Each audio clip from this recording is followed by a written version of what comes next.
নিঝুম রাতের আধারে হঠাৎ কেঁপে উঠল শান্ত পাহাড়ি প্রকৃতি। এক নিমিষেই যেন সবকিছু ওলটপালট করে দেওয়ার এক প্রলয়ঙ্কারী আভাস।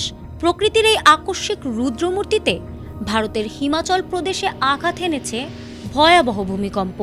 গভীর রাতে অনুভূত এই কম্পনে পুরো রাজ্য জুড়ে তীব্র আতঙ্ক ছড়িয়ে পড়েছে।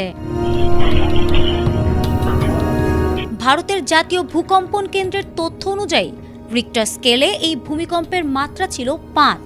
এর উৎপত্তিস্থল ছিল হিমাচলের চাম্বা ও কাঙ্গড়া জেলার সীমান্তবর্তী এলাকা এবং ভূপৃষ্ঠ থেকে এর গভীরতা ছিল মাত্র ৫ কিলোমিটার।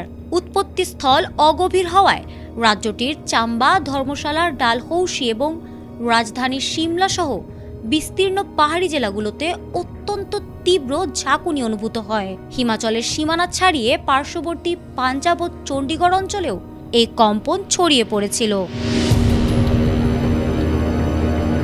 রাতের আধারে হঠাৎ তীব্র কম্পনে ঘরবাড়ি ধসে পড়ার ভয়ে মানুষজন গভীর ঘুম থেকে জেগে ওঠেন।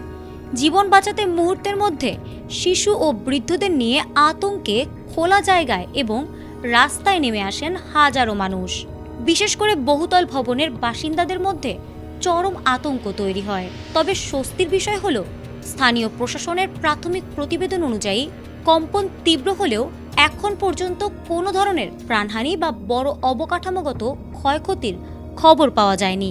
পাহাড়ি দুর্গম এলাকায় কোনো ভূমিধস হয়েছে কিনা তা দুর্যোগ ব্যবস্থাপনা দল খতিয়ে দেখছে।